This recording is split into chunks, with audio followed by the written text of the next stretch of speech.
Now, moving on, we get to 1992, and this is where Burton did finally follow up and direct the Batman sequel for which was Batman Returns.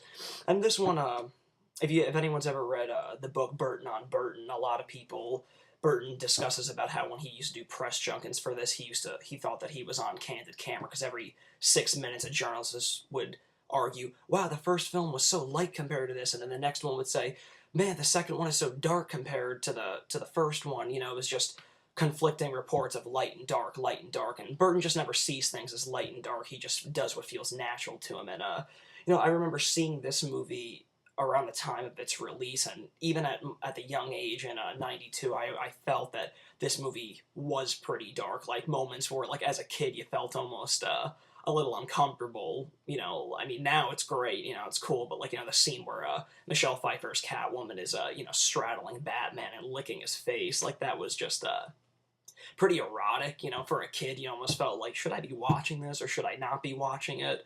I don't know, but in this movie, you got a great cast in here. You have Christopher Walken, who plays Max Schreck, and then two really important villains in Batman's Rogue Gallery, Danny DeVito brilliantly playing the Penguin, and again the sexy Michelle Pfeiffer playing Catwoman, and you get the return of Michael Gough as Alfred, who's brilliant. I loved his Alfred. And again, Michael Keaton is really good. A lot of people complain that Michael Keaton and Batman take a backseat to this movie because of all the villains that were in it. But Burton argues that, and I agree with him, is that Batman shouldn't be exploited so much where he's in every scene. He's a character that likes the dark, and that's his nature. So it seemed fitting, and for many horror fans out there, I'm a huge horror fan, so the actor that plays Max Schreck, his son in Batman Returns, is actually Andrew Bryniarski, who played the Leatherface in the Texas Chainsaw Remake Massacre and Texas Chainsaw The Beginning. So, great sequel, just as good as the first one. If you haven't seen it, check it out. The next movie, 1993, although this wasn't a film that a lot of people confuse us thinking that this is a film that Burton actually directed. He did not direct it. He created the story, the characters, and he was producer on it. And the movie that I'm talking about is Tim Burton's The Nightmare Before Christmas, and this is undeniably one of the greatest. It's gone down as a cult classic. It didn't do as well when it debuted in 1993, but just over the years, every year just becomes a huge following from people. All the collectibles and the T-shirts and the watches, just merchandise crazy. In the past few years, it's been getting re-releases in 3D, which I've caught it every year that it's been released. I think it's going on 3 years now that it's been out in limited release, and I've caught it every time, because if you're only going to watch the movie once, you may as well see it on the big screen. That's what I always feel. So this movie is incredible.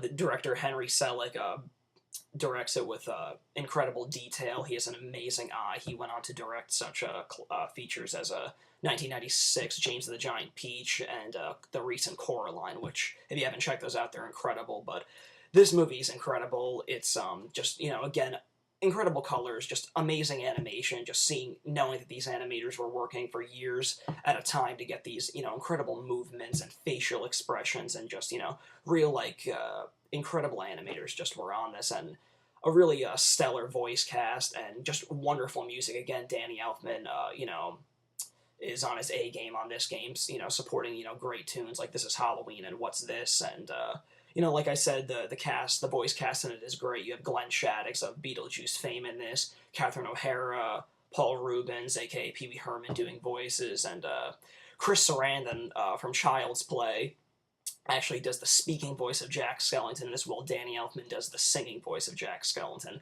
A lot of Burton fans know that, but it's just, a worthwhile fact to put out there. But like I said, this is an incredible, incredible film, and it's worthy in anyone's collection.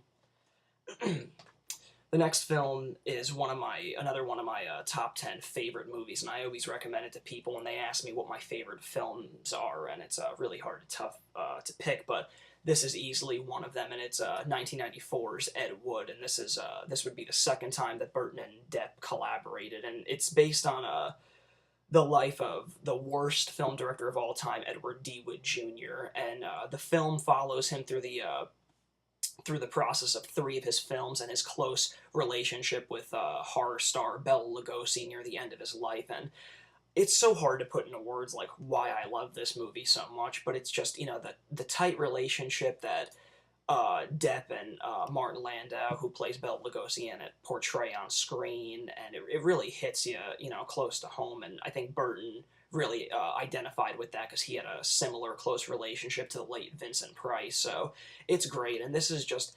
It's shot in black and white, and it's so fitting. It's just so incredibly shot. The cinematographer on this, I'm not quite sure.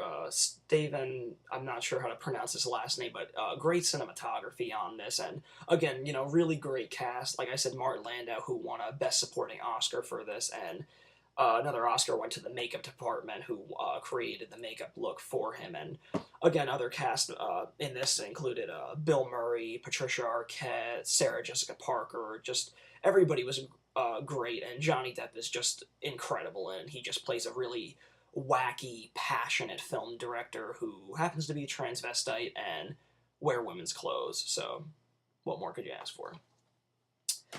Switching shifts with this, in 1996, Burton went ahead, and a lot of people felt that with this film he was actually kind of becoming Ed Wood, but this is Mars Attacks, and I feel like this is probably one, if not the most underrated film in Burton's filmography, and it's a great cheesy aliens take over Earth story, and I've always loved the cast in this. I'm a big sucker and a huge Michael J. Fox fan, and I feel like a lot of people forget that he was in this movie. This was actually, I feel like, one of his last, I think, this year, 1996, this year was also the release of another one of my favorite ghost movies, The Frighteners, and I think that was one of, this movie and The Frighteners were one of his last film roles before he was really unable to do that sort of thing anymore. But this movie is really, cheesy and fun, and I think Burton wanted to go for a more 50s appeal with doing cheap effects, but the effects came off with a bigger budget, so they looked a lot more polished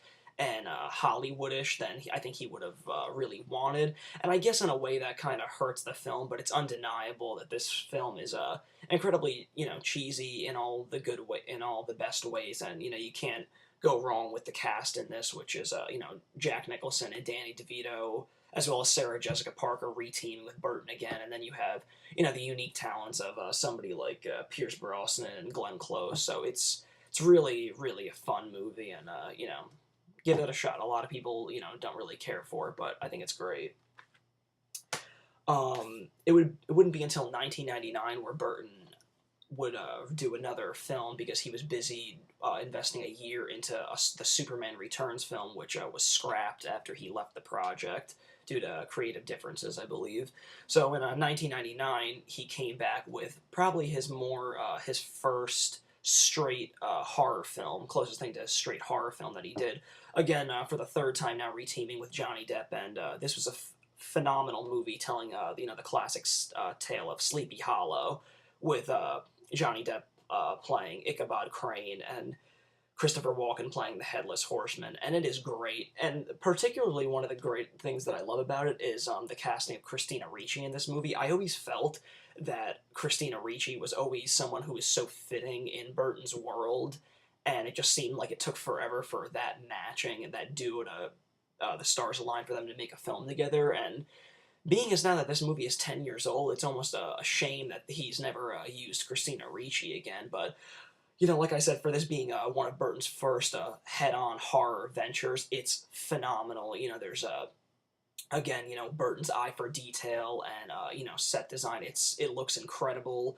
Everybody is great. He's got some great old Hammer horror stars in there, utilizing Michael Gough again from the Batman movies. You also have somebody like Richard E. Grant, I believe. Is he in this? Not 100% sure, but Casper Van Dien is in it, Jeffrey Jones, like I said, and Miranda Richardson. So there's a really great cast, and that's one thing that Burton can always attract, is a really unique and varied cast. So great film, definitely worth checking out, definitely worthy of popping in, especially around Halloween time.